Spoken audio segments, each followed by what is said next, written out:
एक शिप में आग लग जाती है और साथ ही समुद्र पे तूफान भी आ जाता है। इसके बाद एक लड़की एक आइलैंड पर फंस जाती है, जिसके साथ शिप का एक मेंबर भी इसी के साथ फंस जाता है। अब ये दोनों आइलैंड पर रहने लगते हैं और आगे इस मूवी में क्या क्या होगा ये सभी कुछ जानने के लिए इस मूवी को एंड तक जरूर देखें। Hi guys, welcome to my channel. I am Naina. आज एक्सप्लेन करेंगे एक बहुत ही कमाल की ड्रामा मूवी को जिसका नाम है सर्वाइवल आइलैंड। ये एक बहुत ही अच्छी और रोमांटिक मूवी है जो कि 2005 में रिलीज हुई थी। हम इसमें जैक और जेनिफर को देखते हैं। ये दोनों हस्बैंड वाइफ हैं। ये दोनों वेकेशन मनाने शिप पर आते हैं। यहाँ पर जहाज का एक मेंबर होता है जिसका नाम होता है मैनुअल। वो बहुत ही हैंडसम है। जैक और जेनिफर जहाज पर चढ़ते हैं और वहीं मैनुअल की गर्लफ्रेंड आती है। वो मैनुअल से बहुत लड़ती है क्योंकि मैनुअल ने उसे प्रेग्नेंट कर दिया था और अब वो उसे शादी नहीं कर रहा था। इस पर मैनुअल की गर्लफ्रेंड उसे थप्पड़ मारती है। मैनुअल को भी गुस्सा आ जाता है और वो भी उसे थप्पड़ मारता है। जैक को ये सब अच्छा नहीं लगता लेकिन वो कुछ भी नहीं कहता। फिर रात को सब लोग डिनर कर रहे होते हैं और जैक डिनर करते टाइम मैनुअल से कुछ ऐसा कह देता है जिससे मैनुअल चिढ़ जाता है और वो जैक की बात को इग्नोर करके चला जाता है। वहीं मैनुअल की गर्लफ्रेंड उसे बदला लेने के लिए उस पर काला जादू करती है। वहीं जैक और जेनिफर इंटीमेट होते हैं। मैनुअल कुछ आवाजें सुनता है और इन आवाजों को सुनकर वो काफी एंजॉय कर रहा होता है। लेकिन तभी अचानक मैनुअल की नाक से खून आने लगता है क्योंकि उसकी गर्लफ्रेंड ने उस पर काला जादू करना शुरू कर दिया है और वो एक गुड़िया को मारती है और वो गुड़िया को उससे लिंक करती है। अगले दिन जैक मैनुअल को ड्रिंक लाने के लिए बोलता है लेकिन उसकी बात को वो कोई रिस्पॉन्स नहीं देता। इस पर जैक मैनुअल की कंप्लेन शिप के कैप्टन से कर देता है और जब वो मैनुअल से बात करते हैं तो मैनुअल को गुस्सा आ जाता है। उसे ऐसा लगता है कि इसमें उसकी कोई गलती नहीं और वो ये काम छोड़कर चला जाता है। लेकिन इन सब बातों में मैनुअल गलती से अपना रुमाल गैस पर छोड़ देता है और देखते ही देखते पूरी शिप पर आग लग जाती है। सभी लोग वहाँ से भागने लगते हैं और कुछ कश्ती में बैठ जाते हैं। लेकिन तभी समंदर में तूफान आ जाता है और कश्ती बहुत ही ज्यादा डिस्ट्रॉय हो जाती है। सभी लोग अलग अलग हो जाते हैं। बहुत मुश्किलों से जेनिफर एक आइलैंड पर पहुंचती है। आइलैंड के नजदीक ही पानी में उसे शिप के एक कैप्टन की बॉडी दिखाई देती है। मैनुअल भी वहां आ जाता है और वो दोनों उसे उठाने की कोशिश कर रहे थे लेकिन वो मर चुका था। फिर वो दोनों आइलैंड पर रहने लगते हैं और वहाँ एक टेंट बनाते हैं। वहाँ वो समंदर से मछलियाँ और पेड़ों से नारियल पानी निकाल कर पीते हैं और दोनों एक बार स्विमिंग कर रहे थे।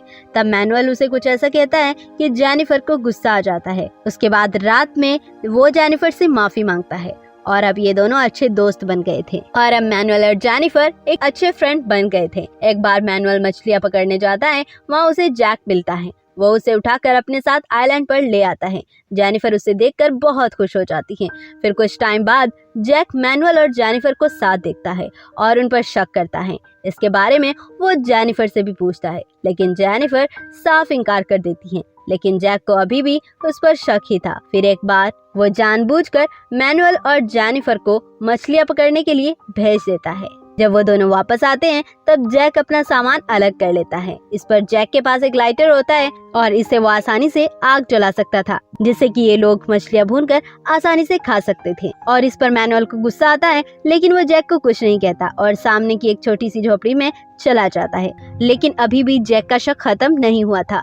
इसी बात पर उन दोनों में लड़ाई हो जाती है। मैनुअल कहता है कि अब वो मछलियाँ पकड़कर उन्हें नहीं लाकर देगा। जैक कहता है वो अपने लाइटर मैनुअल को नहीं देगा। अब मैनुअल उसे खाना देना बंद कर देता है। तब जैक खुद ही मछलियाँ पकड़ने जाता है लेकिन उसे कोई एक्सपीरियंस नहीं होता और वो ऐसे ही खाली हाथ वापस लौट आता है और उसे भूखा ही रहना पड़ता है। लेकिन मैनुअल मछलियाँ लाकर खा रहा होता है और जेनिफर को ऐसे भूखा देखकर वो उसे अपने पास बुलाता है और खाने को कहता है। वो जैक के डर से मना कर देती है लेकिन मैनुअल कहता है तुम खा लो, मैं जैक को नहीं बताऊंगा, उसे कुछ मालूम नहीं होगा। फिर वो दोनों खाने लगते हैं और जेनिफर मैनुअल को किस करके जैक के आने से पहले ही टेंट पर पहुंच जाते हैं। जैक छोटी छोटी फिश पकड़ कर लाता है। इस पर मैनुअल कहता है कि तुम ये मछलियाँ नहीं खा सकते, ये बहुत जहरीली है। फिर एक बार जैक मछलियाँ पकड़ने गया था। वो आकर देखता है कि मैनुअल ने उसका लेटर उठाकर चुरा लिया और आग जला दी। दोनों में बहुत बहस हो जाती है। अगले दिन जैक फिशिंग के लिए जाता है तो वो मैनुअल की गोगल चुरा लेता है। जब उसे ये पता चलता है कि उसने उसकी गोगल चुराई है तो वो जैक को मारने जाता है जेनिफर उसे रोकती है। इसी दौरान वहाँ एक दूसरे के बहुत करीब आ जाते हैं और मैनुअल जबरदस्ती जेनिफर के साथ इंटीमेट हो जाता है और ये भी कहता है कि जब उसने पहली बार उसे शिप पर देखा था तो उसे उससे प्यार हो गया था। पहले तो जेनिफर उसे रोकती है, लेकिन फिर वो भी उसके साथ एंजॉय करने लगती हैं। दोनों इंटीमेट होने लगते हैं। जेनिफर कहती है कि वो जैक को प्लीज ये सब ना बताए। फिर जब जैक आता है तो उसे पता चल जाता है कि ये दोनों इंटीमेट हुए हैं। वो बहुत गुस्से से जेनिफर के बाल पकड़कर मैनुअल के पास छोड़ आता है और अब जैक भी फिशिंग करना सीख गया था। उसे पानी में एक टूटी हुई बोट दिखाई देती है और वो उसे किनारे तक ले आता है।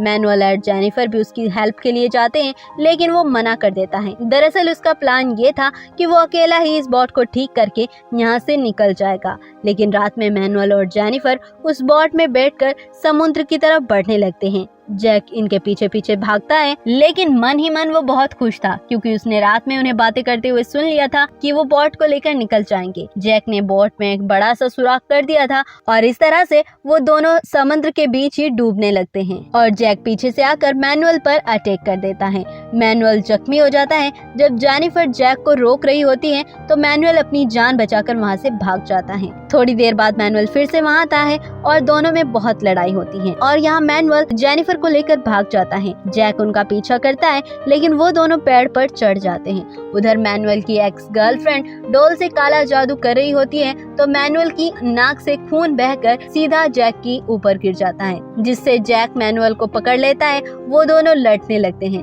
जेनिफर उन्हें छुड़ाने की कोशिश भी कर रही होती है, लेकिन मैनुअल की गर्लफ्रेंड डॉल पर एक लकड़ी मारती है और उधर मैनुअल भी जैक को मारने के लिए एक बड़ा पत्थर उठाता है। उसका पैर फिसलता है और उसके सीने में एक लकड़ी सीधी आकर घुस जाती है और मैनुअल की मौत हो जाती है। फिर जेनिफर जैक के साथ रहने लगता है और 1 साल बीत जाता है। 1 साल बीतने के बाद वहाँ पर एक फिशर आता है। जेनिफर बहुत खुश हो जाती है क्योंकि जैक भी फिशिंग के लिए गया हुआ था। वो जैक का लाइटर उठाकर उनके साथ ही चली जाती है क्योंकि वो जैक को उसके किए की सजा देना चाहती थी और इन लोगों को भी जैक के बारे में नहीं बताती। वो एक बड़ी सी कश्ती में बैठकर खुशी खुशी जाने लगती है। जैक ये देखता है कि यहाँ पर एक कश्ती है, वो भी खुश हो जाता है, लेकिन ये कश्ती उसके लिए नहीं रुकती। जेनिफर उस कश्ती में बैठकर चली जाती है और जैक हमेशा के लिए इसी आइलैंड पर कैद हो जाता है और इसी तरह से इस मूवी की यहाँ पर एंडिंग हो जाती है। तो अगर आपको इस तरह की मूवीज देखना पसंद है तो आप मुझे कमेंट करके जरूर बताएं और साथ ही साथ अगर आपने अभी तक नैना फिल्म एक्सप्लेन को सब्सक्राइब नहीं किया है तो प्लीज सब्सक्राइब कर लें और बेल आइकन को जरूर दबा दें। Thank you.